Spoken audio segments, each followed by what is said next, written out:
younger, our father is old, and there is not a man on earth to come into us after the manner of all the earth.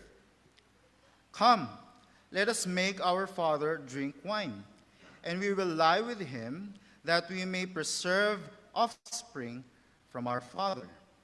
So they made their father drink wine that night. And the firstborn went in and lay with her father. He did not know when she lay down or when she arose. The next day, the firstborn said to the younger, Behold, I lay last night with my father. Let us make him drink wine tonight also.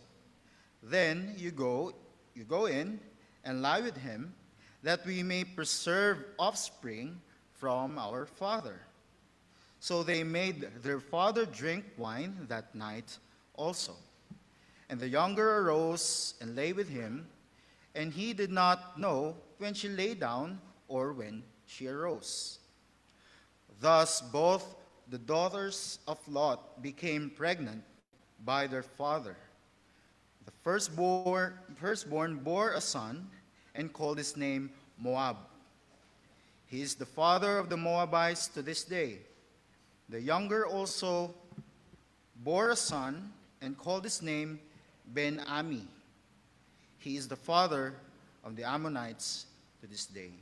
Ito po ang salita ng Panginoon. Tayo po ay pagpalain ng Panginoon sa ating basa ng kanyang salita. Tayo pong lahat ay yumuko, manalangin, hingi ng gabay ng ating Panginoon sa ating pag-aaral ngayong hapon na ito. Aming Ama, maraming salamat po sa pagkakataon na ipinagkakaloob niyo po sa amin na kami ay makapag-aaral po ng inyong mga salita. Alam namin, Panginoon, nabasa namin sa oras po na ito ang inyong mga salita na kung saan ipinapakita sa amin ang kahinaan ng tao, ang pagkakasala ng tao, ang pagtugon ng tao sa mga pagkakataon na siya ay dumaranas ng pagkatakot sa kadahilanan ng kawalan ng pagtitiwala sa iyo, Diyos. Kaya naman, sa oras na ito, Panginoon, ang panalangin po namin ay ang inyong pangungusap sa amin sa pamamagitan po ng inyong salita at ang pagkilos ng banal na Espiritu sa bawat isa. Panginoon, ang aming binasa, aming passage na pag-aaralan sa hapon na ito ay tunay ngang hindi madali. Ito'y mabigat para po sa amin. Marahil, ang bawat isa sa amin ay unang beses na mapapakinggan o makakapakinig patungkol po sa talatang ito. Kaya naman, Panginoon, gabayan mo ang aming mga isipan, ang aming mga puso. Maunawaan namin ang kahalagahan nito at kung papaano, Panginoon, sa kabila ng pangyayaring ito, nakasaad sa inyong kasulatan sa Biblia, ay pinahintulot mo at ang inyong kaligtasang pangako, mabiyayang pagliligtas, ay inyo pa rin isinakatuparan. Salamat po, Panginoon. Nawa, Panginoon, ang pagliligtas mo ang patuloy na dumaloy sa aming kalagitnaan, maunawaan namin ang katotohanan, ang mabuting balita na kailangan naming panampalatayanan, pagtiwalaan. Pinagkakatiwala namin sa iyo, Panginoon, na aming mga sarili sa oras na ito. Ito po aming dalangin sa pangalan ni Kristo Jesus. Amen. Ang title po ng ating talata or ating passage na pag-aaralan po ngayon sa ating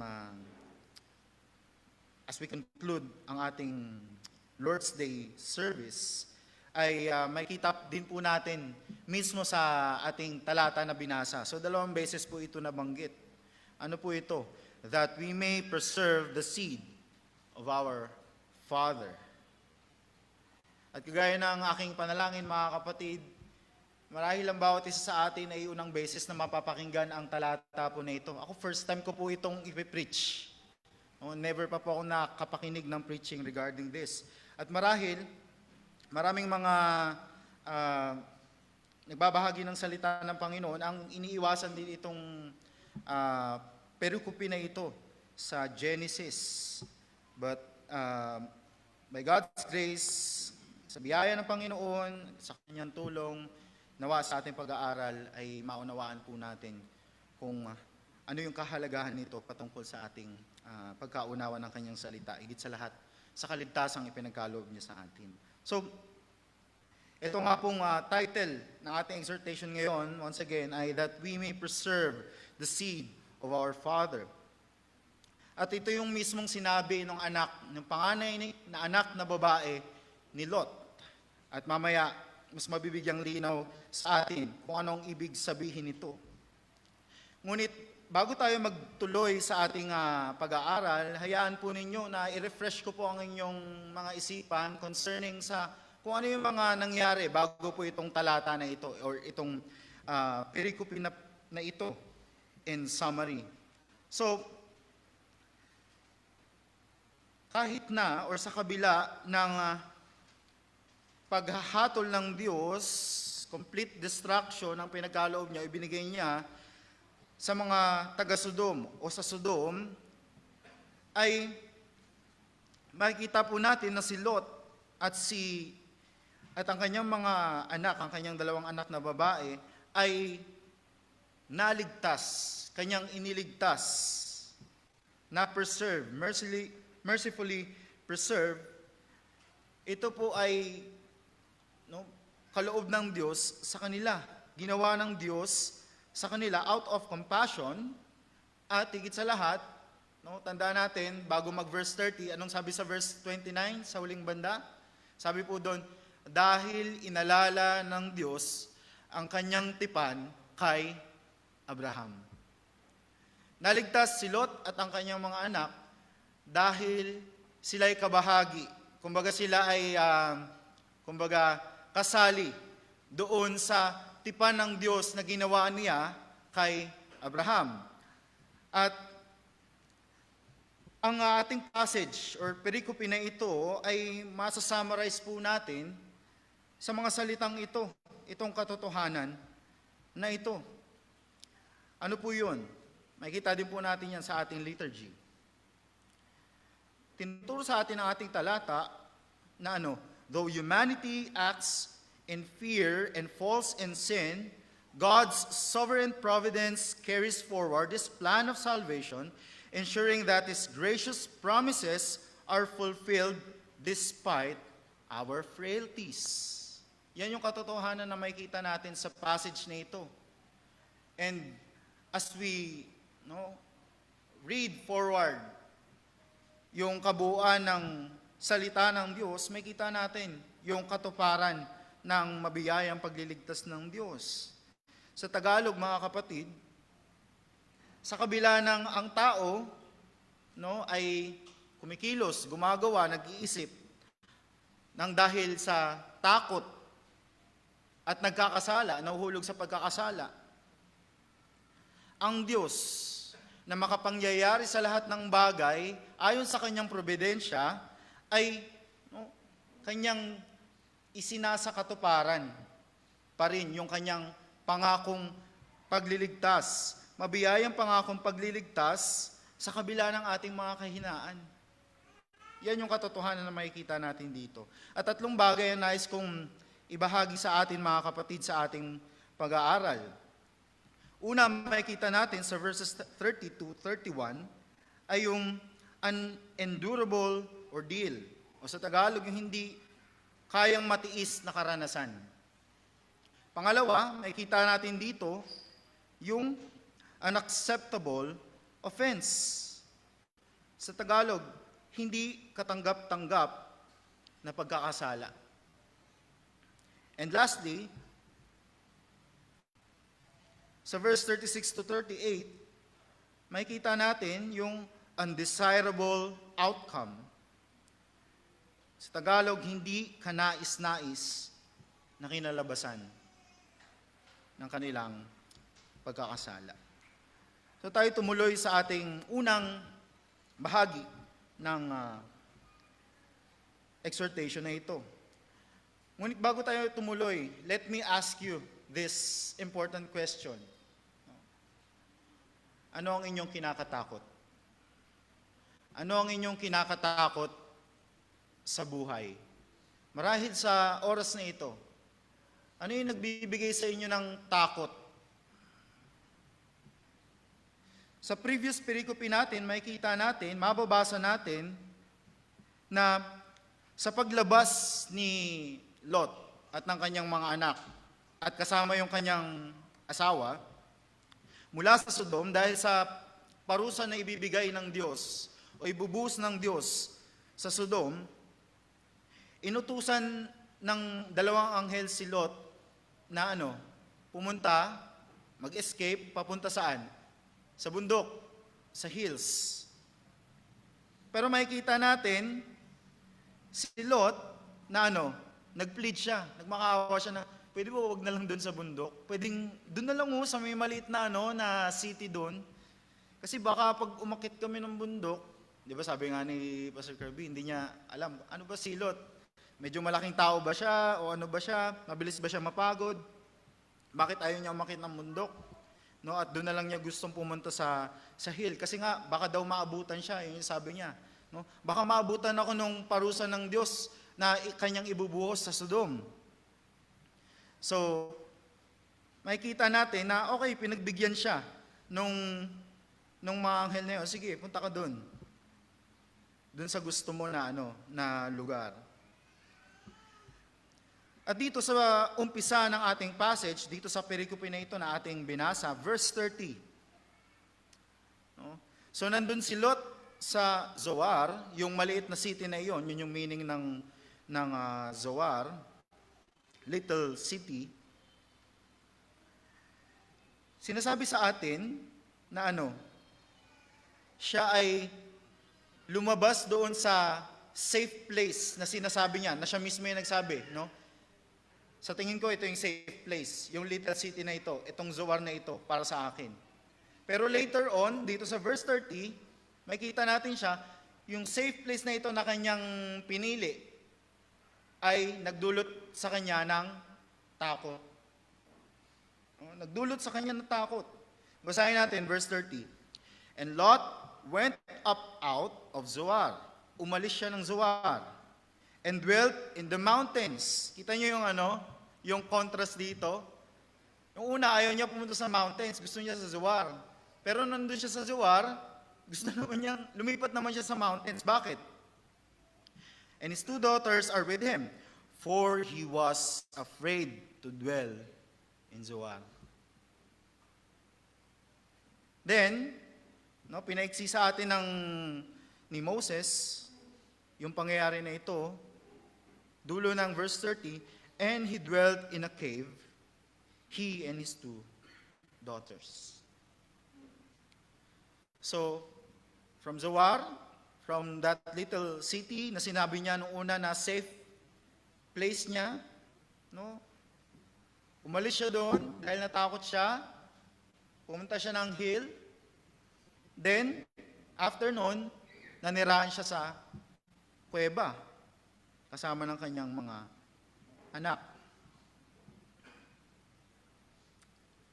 Kay Lot, as for Lot, he feared to be overtaken by God's judgment for sinful people. Nag-umpisa ako ng tanong sa inyo, ano yung kinakatakot ninyo? Kay Lot, ang kinakatakot niya, ayaw niya. Kinakatakot niya na baka abutan siya ng parusa ng Diyos. Bakit? Kasi na-realize niya later on na yung Zoar na kanyang pinili ay hindi pala safe place for him to dwell. Bakit? Dahil yung nangyari sa Sodom ay pwede ding mangyari sa Zoar. Bakit ulit? Dahil yung Zoar ay isang lugar, isang city na masama rin. At nandun yung kanyang pag-iisip na, "Ang sama din ng lugar na to, baka mamaya, no, magpadala din ng Diyos. Magpadala din ng Diyos ng paghuhusga, paghuhukom sa city na ito." Kaya naman, out of fear, lumabas siya sa Zoar.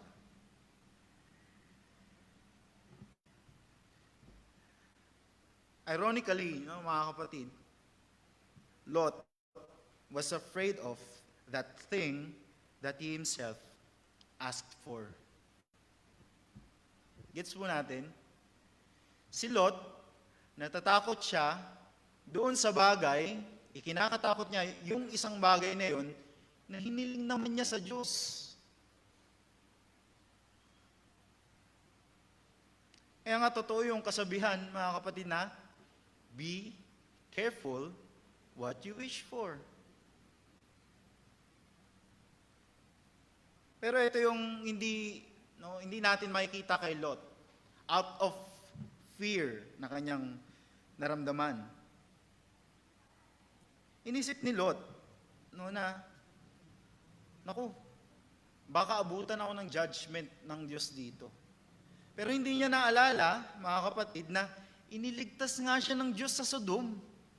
Diba? Sa parusa na ibinuhos ng Diyos sa Sodom. Bakit niya pinagdududahan na hindi siya ililigtas ng Diyos kung sakali manghuhusga ng Diyos ang Zoar? Hindi siya ililigtas ng Diyos. Yun yung kanyang iniisip. Baka abutan siya. Yun yung kanyang kinakata. Makikita natin si Lot. Diba? Pasimula nung yung tawag dito, Lot account sa Book of Genesis. Makikita natin si Lot, naghiwalay sila ni Abraham, pinili niya yung Sodom. Okay? At dun sa Sodom, siya ay naniraan sa gate, city gate. At nilinaw sa atin ni Pastor Kirby kung anong ibig sabihin ng city gate. Kung saan nag-flourish yung kalakalan nandoon, no? Masagana yung lugar na yun na kanyang pinili. Kumbaga, sentro ng Sodom, yung kanyang pinili. Umunlad talaga si Lot. Pero makikita natin, Lot, who once lived in the city gate of Sodom, was now living in a cave together with his two daughters. No? From city to cave.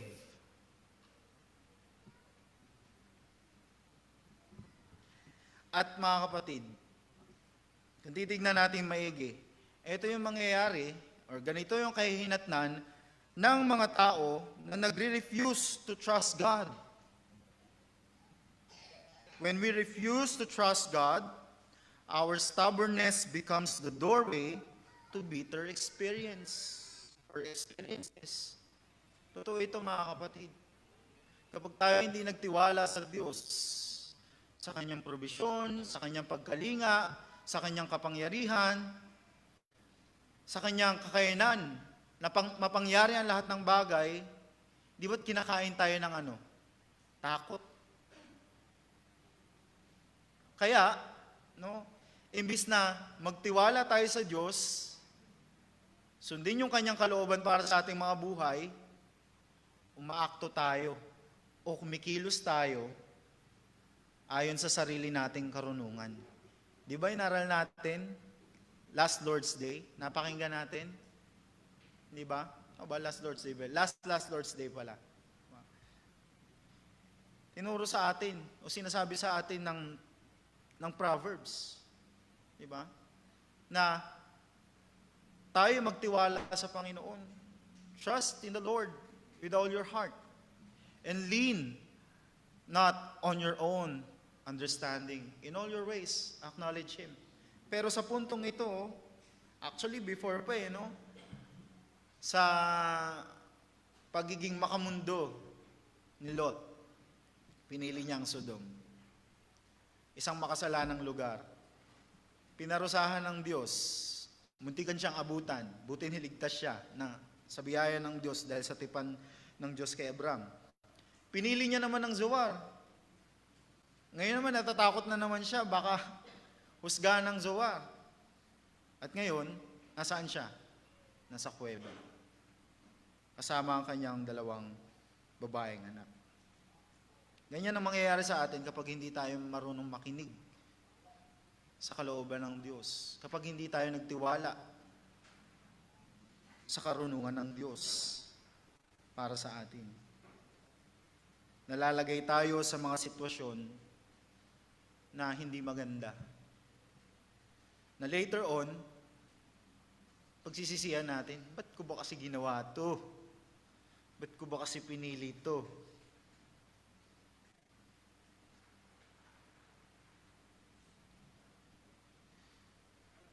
Minsan hindi yung mga experiences natin sa buhay, oo, lahat may naman, tinetest tayo ng Panginoon para lumago tayo sa ating pananampalataya.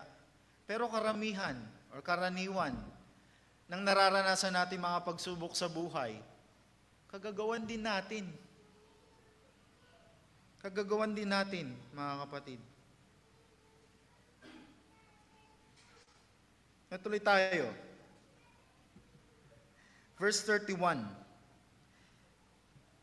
Ngayon, maririnig natin yung firstborn daughter ni Lot for the first time, nagsalita. At ang kausap niya ay yung kanyang younger sister. Ano yung sinabi? Our father is old. Matanda na si Papa. Matanda na yung tatay natin. Tuloy natin. And there is no man on the earth, to come into us, as is the custom of all the earth.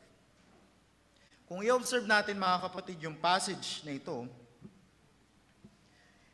it is actually the firstborn daughter of Lot who only spoke in this narrative.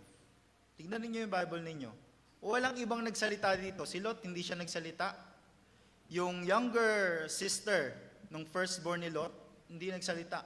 Kaisa-isang tao or character na nagsalita dito sa perikope na ito. At dalawang beses siyang, isang beses siya nagsalita pero 2 verses yung sakop.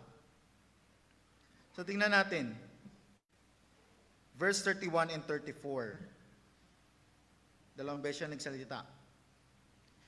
At pakinggan natin maigi. Basahin natin ulit yung words spoken by the firstborn daughter of Lot. Tama yung una. No? Matanda na yung kanilang tatay.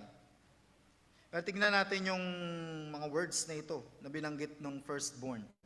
There is no man on the earth to come into us as is the custom of all the earth. Katulad ng kanilang ama na si Lot, itong hindi pinangalanan na mga anak ni Lot, specifically itong firstborn, makikita natin na siya rin ay merong kinatatakutan. So yung kanyang tatay, natatakot na baka abutan siya ng parusa ng Diyos. Ibig sabihin, he's afraid of death. Sa madaling salita, si Lot. Pero itong anak ni Lot, she was afraid of isolation. Or the fear of being alone. Kasi di ba, dun sa cave, sino-sino magkakasama? Si Lot at yung kanyang dalawang anak. So sabi, naisip nung anak na panganay, matanda na si Papa. Ibig sabihin, malapit na siyang mawala. Okay? Malapit na siyang mawala. Pag nawala na siya, tayo na lang dalawa yung matitira. Sige, tuloy natin. Ang pinaka-kinatatakutan nitong firstborn, kasi yung firstborn yung nagsasalita dito no? Kumbaga, kinakausap niya lang yung kanyang younger sister na hindi naman nagsalita. So, ang pinaka-kinatatakutan nung firstborn daughter ni Lot ay hindi siya magiging nanay. Hindi siya magiging nanay.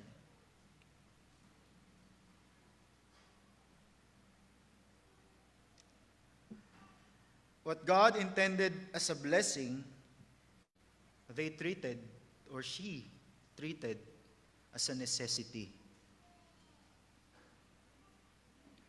And when a blessing becomes ultimate, it becomes an idol, mga kapatid.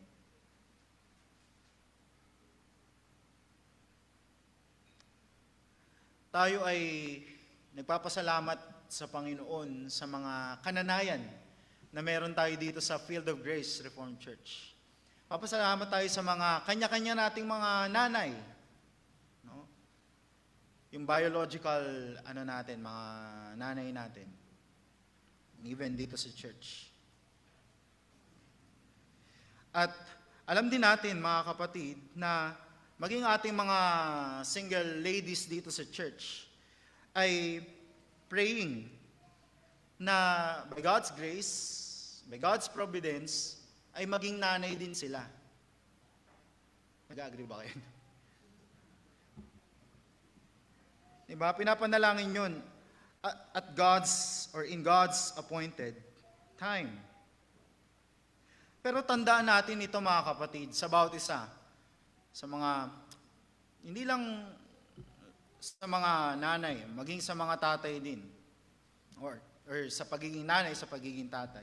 Tandaan natin, mga kapatid, motherhood is not the chief end of our existence. Yung pagiging nanay, hindi siya yung ultimate goal ng buhay. Yung pagiging tatay, hindi siya yung ultimate goal ng buhay. Yung pagkakaroon ng asawa, hindi siya yung ultimate goal ng buhay. Gets po ba natin? Hindi siya yung ultimate goal ng buhay. As Westminster Shorter Catechism says, the chief end of man is to glorify God and enjoy Him forever. Hindi, the chief end of man is to be a mother or a father or to have children. Hindi yun yung chief end ng buhay.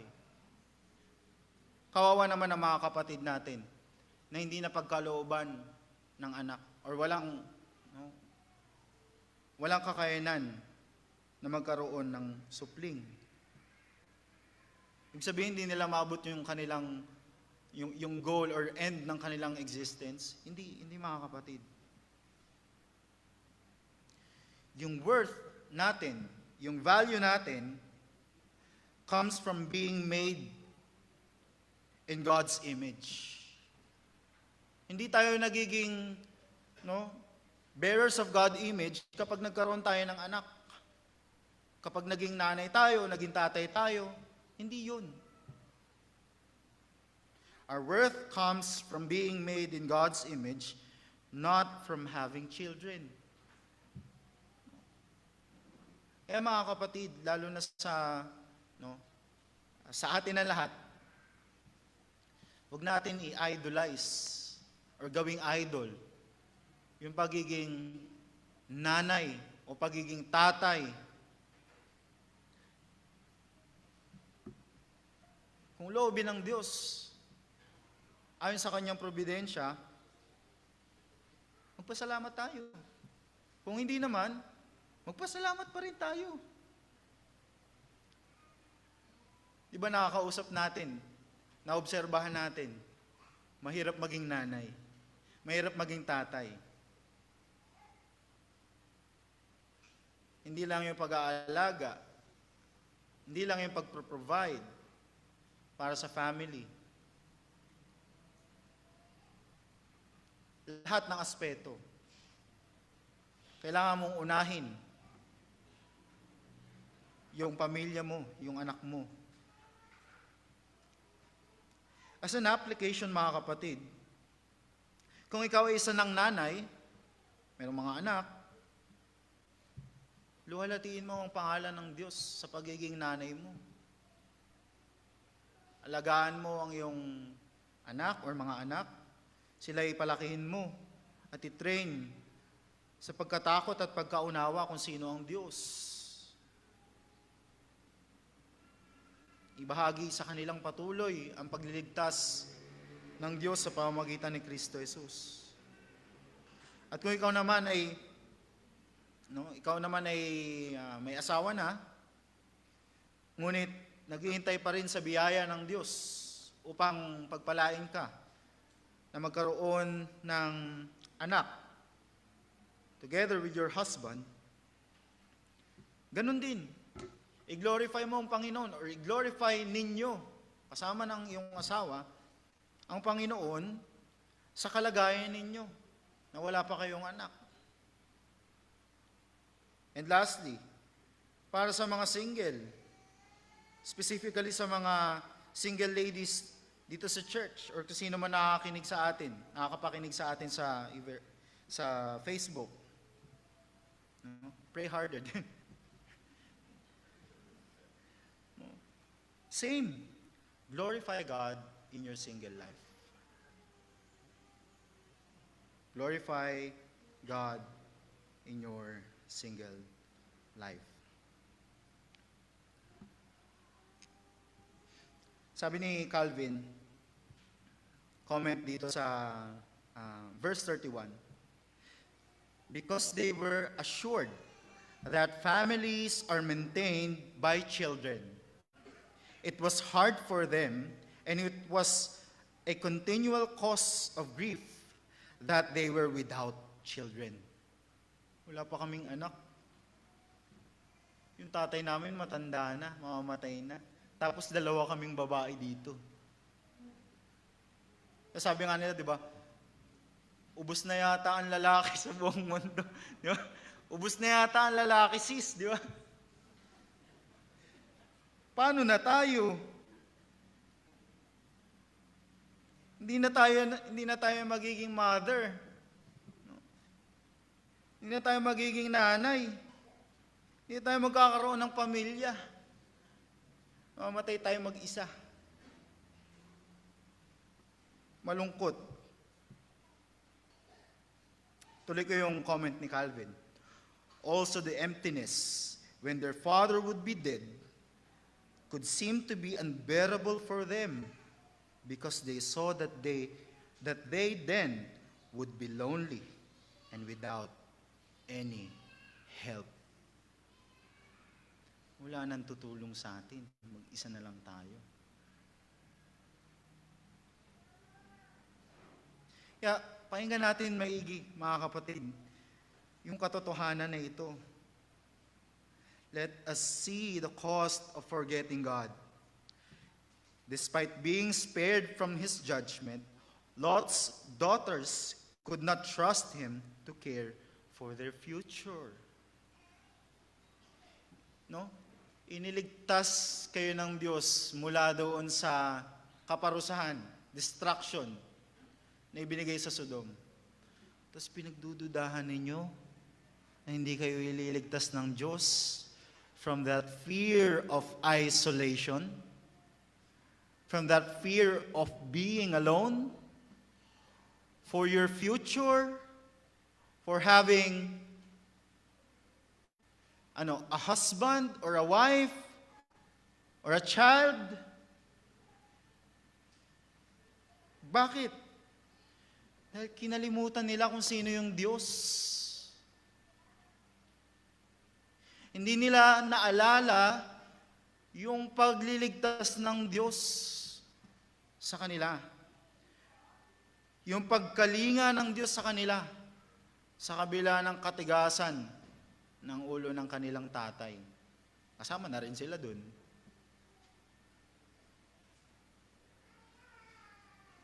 At hindi sila nalalayo sa atin, mga kapatid. Like the daughters of Lot, most of the time, we forgot that our anxieties may cloud our minds, but the truth remains. God is near, and He is our ever-present help. Nariyan lagi ang Diyos.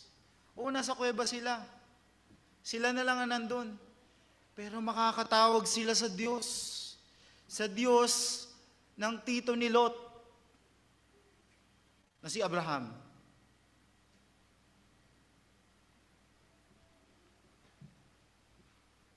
Hindi nga sila tumawag nung sisirain na yung Sodom, di ba? Pero niligtas sila ng Diyos. Pero pinagdududahan nila yung providensya ng Diyos, yung pagkalinga ng Diyos, dahil punong-puno sila ng takot. Paano na yan? Dami nating gastusin. Wala pang work. Wala pang sahod. Dadating na naman si Judith. Di ba? Si Judith. Daming gastusin. Hindi natin alam kung ano mangyayari sa hinaharap. Wala pa nga yun, natatakot ka na, di ba? Yun yung nangyayari sa atin. Pinaparalyze tayo ng fear. At actually, mga kapatid, kung titignan ninyo, yung takot na nararamdaman natin, ito'y pagpapakita, manifestation, at result din ng kawalan natin ng pagtitiwala sa Diyos. At hindi lang yun, yung fear, manifestation din siya ng pagiging mahina natin. Sabihin, kailangan natin ng Diyos. Pinapakita sa atin na may mga bagay tayong hindi natin kayang harapin sa buhay. Hindi natin kaya mag-isa. Kailangan natin ng Diyos.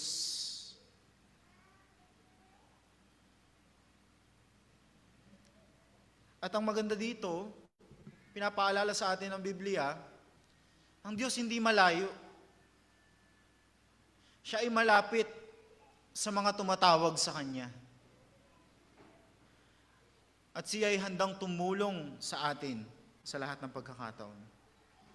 Now, let's proceed sa ating ikalawang bahagi. An acceptable offense. O yung hindi katanggap-tanggap na pagkakasala.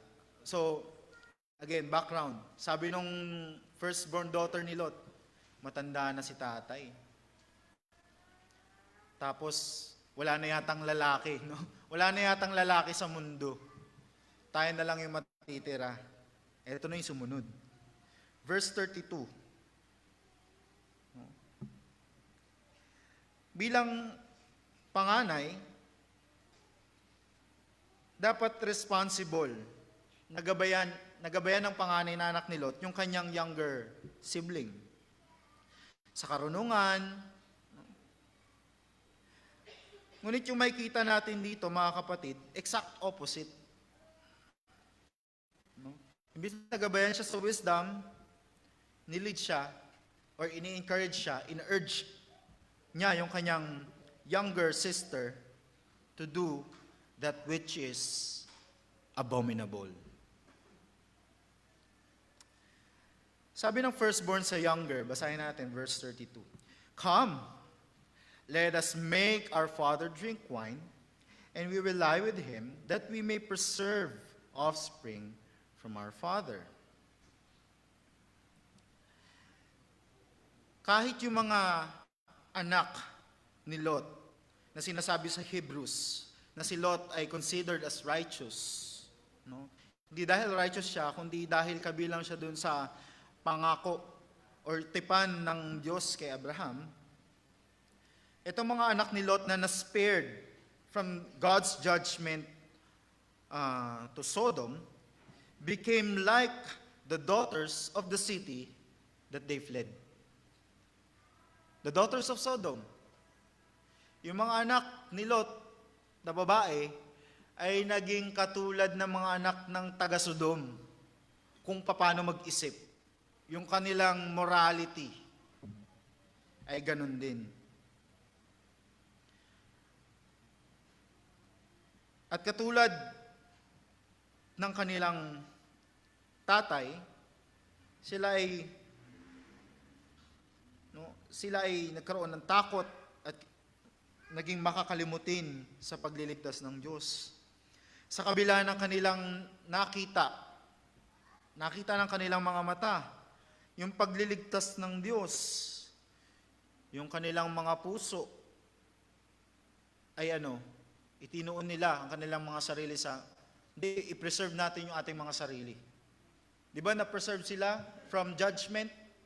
Pero after that, ang gusto nilang gawin, hindi, preserve natin yung ating mga sarili. Mawala na si tatay, gawa tayo ng paraan para yung line ng family ng tatay natin mag-continue. Gawa tayo ng paraan.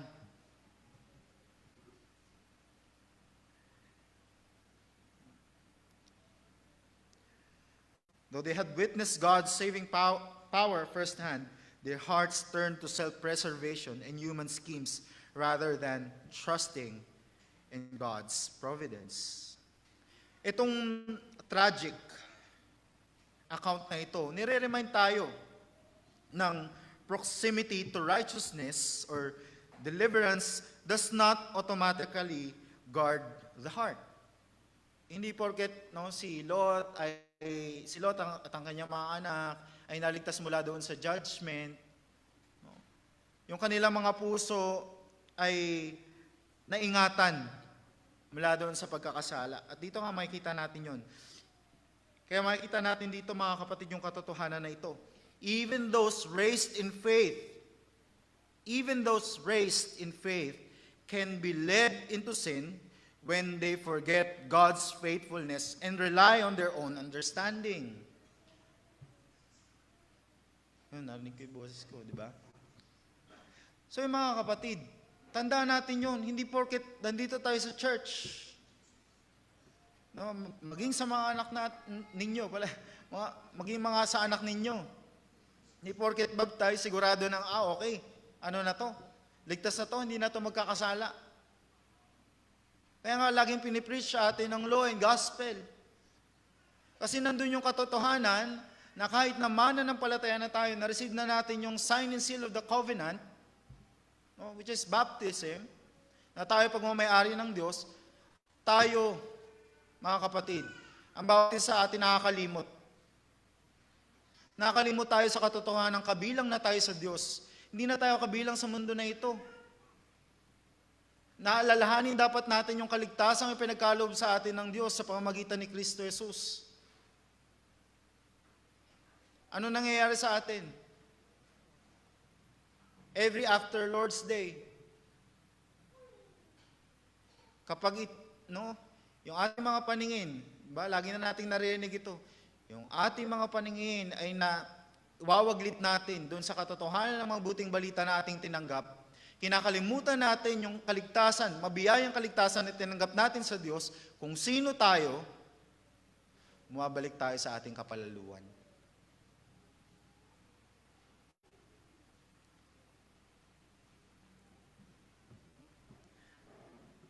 Kaya, laging ipinipreach sa atin ang gospel. Kasi yun yung totoo, mga kapatid. Diba, kinakata din natin yun? Diba? Lagi tayong prone to live, prone to wander, prone to live the God we love.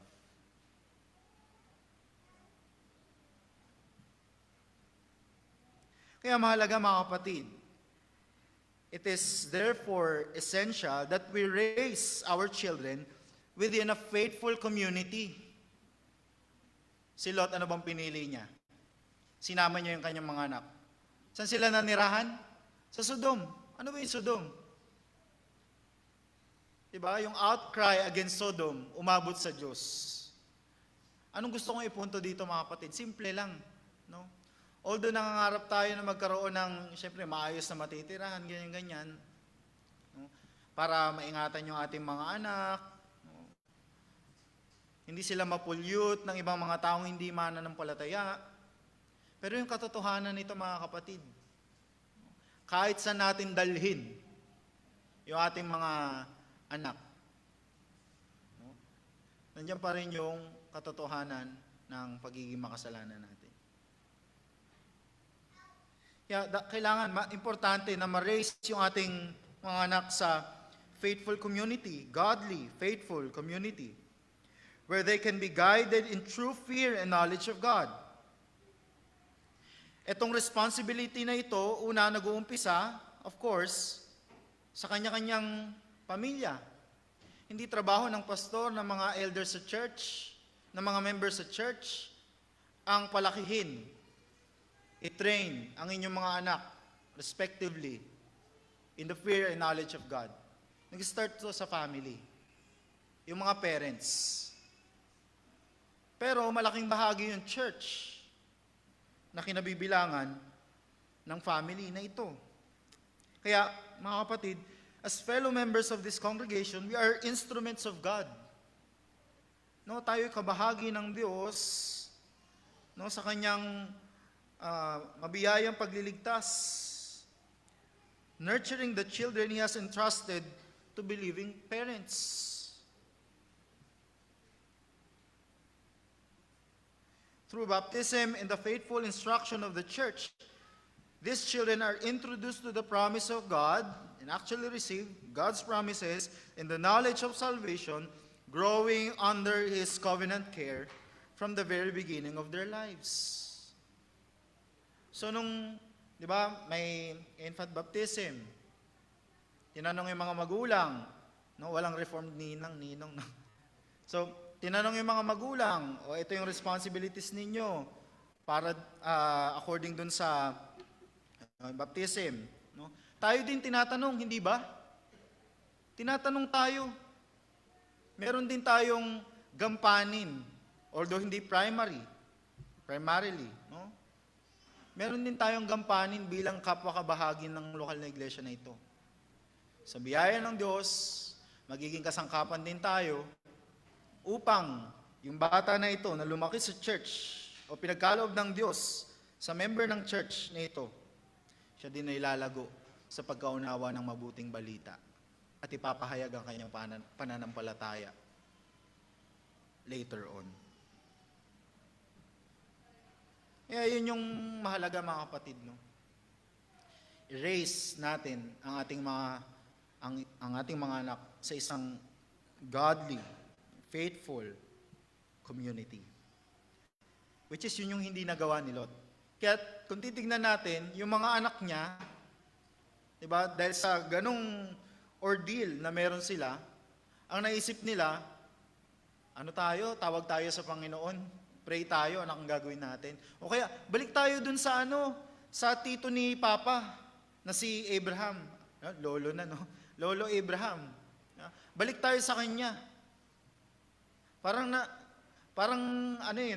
Nakalimot itong mga anak ni Lot na para bang yung buong mundo yung nawala, lahat ng tao sa mundo yung nawala. Hindi ba't Sodom lang yung ginunaw ng Diyos? Pero gano'n yung pumasok sa isip nila, wala nang lalaki sa buong mundo. Sige, gawan natin ang paraan para ma-preserve yung line ni ng tatay natin. At kung titignan natin, mga kapatid, yung narrative na ito ay ini-invite tayo to have comparison with Noah's drunkenness. Sa Genesis 9, verses 20 to 25. Si Noah at saka si Lot, pareho silang naging lasing. Okay? Pareho silang naging lasing, drunk by wine or with wine. Pero ang pinagkaiba nila, si Noah, ginawa niya ito sa sarili niya. Okay? Siya lang, uminom siya ng uminom, nalasing siya. Pero si Lot, sa pamamagitan ng kanyang mga anak na babae. Ano pa? Kay Noah, sa pamamagitan ng kanyang anak, na nagkaroon siya ng shame because the son saw his nakedness. But kay Lot, makikita natin, yung shame ay dinala sa kanya, na idulot sa kanya ng kanyang mga anak na babae. Furthermore, makikita natin yung kasalanan ni Noah, yung kasalanan na nag-occur after judgment kay Noah, let me read na lang ito para, furthermore, Noah's sin occurred after the judgment of the whole earth with the flood. So after ginudge ng Diyos ang buong mundo sa pamamagitan ng tubig, ng baha. After nun, nagkasala si Noah. Or, nalasing si Noah. At nailagay sa kahiyan. Pero dito kay Lot, makikita natin, after ng judgment sa isang city, destroyed by fire, ito'y nangyari sa kanya. So makikita natin, compare and contrast nitong two narratives na ito. Pero ito lang yan mga kapatid. Meron man comparison, meron man contrast dito sa two narratives na ito. Isa lang yung highlight sa atin. Ano yun? Yung continuing consequences of human frailty even after divine rescue. Again, yung pagpapatuloy, yung continuing consequences of human frailty even after divine rescue. So sa madaling salita, niligtas ng Diyos, pero after ng pagliligtas ng Diyos, nagpatuloy, nakagawa ng pagkakasala.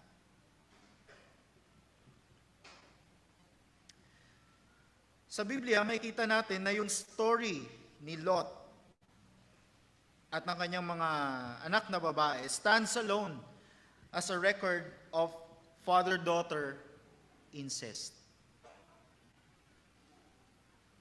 Kaya mabigat itong passage natin na ito.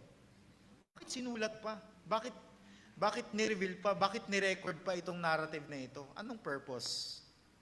Napakaano naman ito, kumbaga, yun nga, offensive, yun yung word natin na ginamit dito. Unacceptable. No? Siyempre, wala namang kasalanan na, or offense, na acceptable. No? I-klaro lang natin yun. Pero makikita natin ito, sobrang walang tao sa mundo, no, ang magsasabi na, di, okay naman yung ano na yan, nagawa niyang pagkakamali na yan. Hindi. Kahit hindi mananampalataya, sasabihin na, grabe naman yung ginawa nila. Ang tanda na nung tatay nila, tapos ginanon pa nila. Binigyan nila ng kahihiyan. So, again, itong narrative na ito stands alone as a record of father and daughter incest. It was a grievous sin, a violation of God's law, and a dishonor to their father. Instead of showing respect, honor sa kanilang father, yun yung command, di ba? Fifth commandment, di ba? Honor your father and your mother. Pero anong ginawa nila? Si Lot, hindi lang siya matanda. Tandaan natin to. Hindi lang siya matanda, ano pa siya? Widowed. Widowed si Lot. Dahil nga yung kanyang asawa, no, lumingon, sabi nga wag lumingon, pero lumingon, at ayun, naging pillar of salt. So, instead of showing respect and care for their widowed and aging father, they acted in ways that brought shame to him, violating the fifth commandment. At alam niyo ba, according sa ancient Near East, specifically yung Code of Hammurabi, the father who sexually violated his own daughter was to be banished from that city or from his city. Pero kung titignan natin yung setting, si Lot at yung kanyang mga daughters ay nasa cave. Wala naman sila sa city. Nasa cave sila. Isolated. So, ibig sabihin, wala namang ibang nakakaalam nun kung ano yung nangyari. Pero recorded sa atin. Kasi, yun yung nireveal ng Diyos. Pero, sa madaling salita, yung isang tatay na pinagsamantalahan or sexually violated his own daughter was to be banished from that city. Sa madaling salita, dapat i-excommunicate. Dapat alisin sa community. Kasi hindi yun katanggap-tanggap. Ngayon, tignan natin na mas higit na sobrang grabe yung ginawa ng daughters ni Lot sa kanya. Or mas matindi yung ginawa or yung narrative na ito. Pakinggan natin maigi mga kapatid. The daughters sexually violated their own father in order to achieve their selfish desire in the guise of preserving their father's seed. Ganun yung ginawa. No? Again, Hammurabi's Code, no? Pag yung tatay sexually violated yung dapat siyang alisin sa city. Pero ito mas matindi yung ginawa nila. Yung daughters, hindi lang isa, dalawa sila. They sexually violated their old and widowed father. Again from John Calvin, sabi niya, herein we see how soon the deliverance and the punishment of the Sodomites has left their memory. Nakalimutan nila yung ginawa ng Diyos sa Sodom. Although both had always to be kept in their heart. Oh, that this vice also among us were not so great, but we show too clearly in both ways our ingratitude. Paano mga kapatid? Anong ibig sabihin nun? Despite witnessing God's judgment on Sodom and experiencing God's gracious deliverance, they forgot both. Nakalimutan nila yung pagliligtas ng Diyos, yung pagpaparusa ng Diyos sa kasalanan at sa makasalanan. Nakalimutan din nila yung pagliligtas ng Diyos sa kanila, sa kabila ng sila din naman ay karapat-dapat na tumanggap ng parusa na yon. Ganun din sa atin mga kapatid, hindi tayo malayo sa kanila.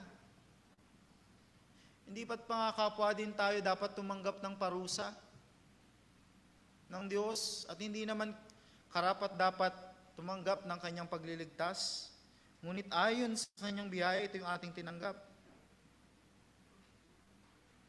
Ngunit nawa mga kapatid, huwag tayong matagpuan na katulad ng response ni Lot at ng kanyang mga anak. That out of ingratitude to God, ito yung kanilang ginawa. Gumawa ng pagkakasala laban sa Diyos. Kahindik-hindik na kasalanan. Ngayon, pupunta na tayo sa huling bahagi ng ating talata na ito.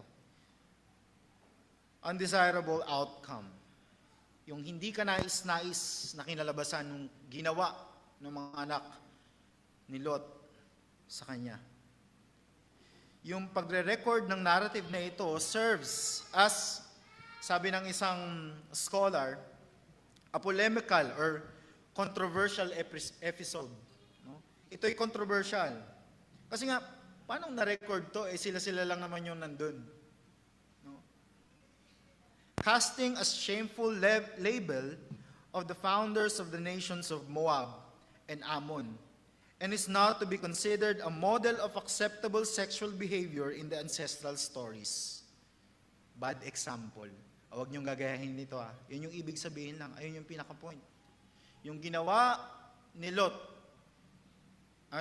nung mga anak ni Lot sa kanya, kung saan nanggaling ang mga Moabites at Ammonites, huwag niyong tutularan.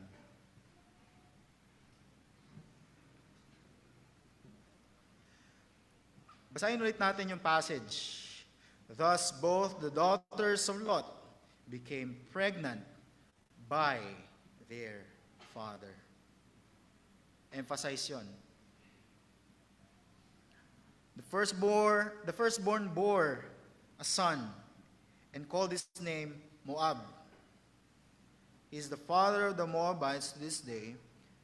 The younger also bore a son and called his name Ben-Ami. He is the father of the Ammonites to this day. Yung mga anak ni Lot ay talagang na-preserve yung seed, lineage ng kanilang tatay. But in a scandalous and sinful manner. Yun yung gusto nila, di ba? Para ma-preserve natin yung yung line ng tatay natin. Nangyari naman yun. Pero, out of sin. Out of offense. Tapos kung titignan nga natin mga kapatid, yung pangalan ng mga anak nung dalawang anak ni Lot, Moab. Moab, ibig sabihin, of my father, or from the father, from my father. Then yung isa naman, Ben-Ami. Ben, ibig sabihin, or Ben, ibig sabihin, son. Tapos, people, me, my. Son of my people. Ano lang iniisip ko lang bakit kaya talagang pinangalandakan nila, no? Talagang binigay nila sa pangalan ng mga anak nila yung kung ano yung ginawa nila. A son from my father. A son out of my people. What a shame na ipinapakita sa atin. Na pinapakita sa atin dito na parang proud pa sila sa kanilang ginawa, na talagang ipinangalan nila yung mga pangalan na yun sa kanilang mga anak. But kung titignan natin mga kapatid, no, makikita natin yung treatment ng Diyos para sa mga Moabites and Ammonites. Tingnan natin yung Deuteronomy chapter 23 verse 3 to 4. Sabi dito, buksan nyo na lang din yung Biblia ninyo, Deuteronomy 23, 3 and 4, sabi doon, no Ammonite or Moabite may enter the assembly of the Lord. Even to the 10th generation, none of them may enter the assembly of the Lord forever, because they did not meet you with bread and with water on the way when you came out of Egypt, and because they hired against you Balaam, the son of Beor, from Pethor of Mesopotamia, to curse you. Now, i-connect tayo nito sa ginawa ng mga Moabites and Ammonites sa Israel nung lumabas na sila sa Egypt, no, going to the promised land. Sa Numbers 22 verses 5 and 6 naman, makita natin yung behavior ng Moabites against Israel. Paano nila pakitunguhan yung bayang Israel? Ito yun. Chapter 22 verse 5 and 6. Come now, curse these people for me, since they are too mighty for me. Perhaps I shall be able to defeat them and drive them from the land. For I know that he whom you bless is blessed, and he whom you curse is cursed. Ang context nito mga kapatid, no, si Balaam. No, nag-hire itong mga si Balak na sinabihan ng mga Moabites na, oy, may mga lumabas from Egypt, napakadami nila. Tapos, dahil sa sobrang dami nila, baka matalo nila tayo at kunin nila yung lupain na meron tayo, talunin nila tayo. Tapos, ang ginawa nila, nag-hire sila ng isang magician or someone na merong power, quote and quote, no, para i-curse yung bayang Israel. Pero yung nangyari dito, no, imbis na curse, yung lumabas sa bibig ni Balaam, ang lumalabas sa kanya ay blessing. Kung maalala niyo yung story na yon sa Numbers. So, yun, hinire si Balaam to curse Israel, but yung lumalabas sa kanyang bibig ay puro pagpapala kasi yun yung niloob ng Diyos. And lastly, Deuteronomy chapter 2, verse 9, and tatalon din tayo sa verse 19. Ito naman yung gracious dealing ng Panginoon sa kabila sa mga Moabita at mga Ammonites, sa kabila ng mga pangyayari or sa kabila ng narrative na nabasa natin na itong mga grupo na ito, mga bansa na ito, ay kumbaga lumutang or nagkaroon ng Moabites and Ammonites dahil sa incest, karumal-dumal na pagkakasala. Tingnan natin yung gracious dealing ng Panginoon sa kanila. Verse 9 ng Deuteronomy chapter 2. And the Lord said to me, do not harass Moab or contend with them in battle, for I will not give you any of their land for a possession, because I have given Ar to the people of Lot for a possession. That's for Moabites. Talon tayo, verse 19. For Ammonites naman. And when you approach the territory of the people of Ammon, do not harass them or contend with them, for I will not give you any of the land of the people of Ammon as a possession, because I have given it to the sons of Lot for a possession. Makita natin, mga kapatid, na sa kabila nung rumal-dumal na nangyari doon, dito sa chapter 19, verses 30 to 38, ito pa rin yung dealing ng Panginoon sa mga Moabites and Ammonites. Dahil, bakit? No? Si Lot, sa kabila ng kanyang failure, kahinaan, yung kanyang daughters, sila ay kabahagi pa rin dun sa promise, covenant ng Diyos kay Abraham. Kinikilala pa rin yun ng Diyos. Pero titignan natin yung pagtupad ng Diyos sa kanyang mabiyayang pagliligtas sa kabila ng pangyayari na ito. Even, at dito na ako magtatapos, mga kapatid, even in the midst of human failure and grievous sin, as sin in the account of Lot and his daughters, God's covenant promises are never thwarted. Hindi napigil, hindi nahadlangan yung mabiyayang pagliligtas ng Diyos. Through a Moabite woman, Ruth. Kung maalala ninyo, mga kapatid, no? Through a Moabite woman, Ruth, God would preserve the line through which His faithful salvation would come, ultimately fulfilled in our Lord Jesus Christ. See the grand story of salvation. This reminds us that no matter how broken the circumstances, God's grace prevails. His purposes cannot be stopped, and His promise of salvation will always be carried out according to His perfect plan. Kaya, mga kapatid, no, panghawakan natin itong katotohanan na ito. God preserves all those whom He graciously welcomes into His family. May mga kanya-kanya tayong mga pinagdaraanan sa buhay. Minsan natatakot din tayo, or kadalasan natatakot din tayo, at nagkukos sa atin yun ng gumawa ng hindi maganda, nagkakasala tayo dahil sa mga decisions natin sa buhay. Nangyayari din sa atin yun. Hindi po ba? Nangyayari din sa atin itong mga bagay na ito. Pero, yung biyaya ng Diyos, yung kanyang pagliligtas, hindi nakasalalay sa kung ano yung gagawin natin.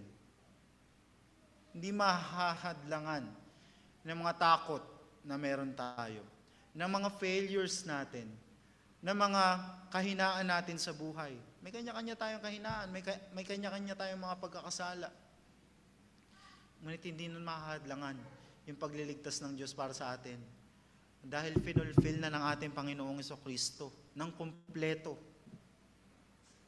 yung kaligtasan para sa atin. Not because of our goodness, not because of our effort, but entirely for the sake of His only begotten Son, Jesus Christ. Tandaan ninyo ito, mga kapatid. Every blessing, every promise, every assurance we have in Him rests on Christ's merit alone.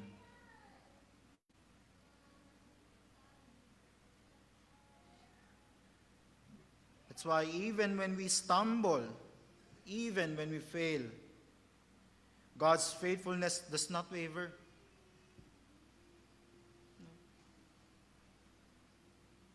God's promises and faithfulness does not waver. He keeps us secure. He will sustain us, nurture us. At ito yung malinaw na sinasabi sa atin ng Biblia. Walang makakapaghiwalay sa atin sa pag-ibig ng Diyos na nasa kay Kristo Jesus. Hindi yung gutom, hindi yung karangyaan, hindi yung past, hindi yung present, hindi yung future. Walang anuman sa mundong ito ang makakapaghiwalay sa atin sa pag-ibig ng Diyos. Even life and death.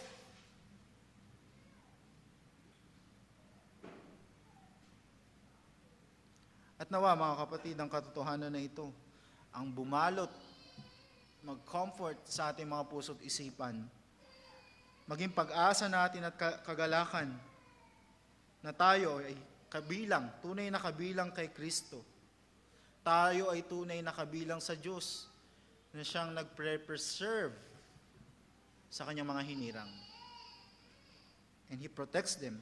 He will provide for us because He cares for us. Because He's not only our God, He is our loving Father. All by the saving work of Jesus Christ. Tayo po lahat ay manalangin. Aming Ama, maraming salamat po sa pagkakataong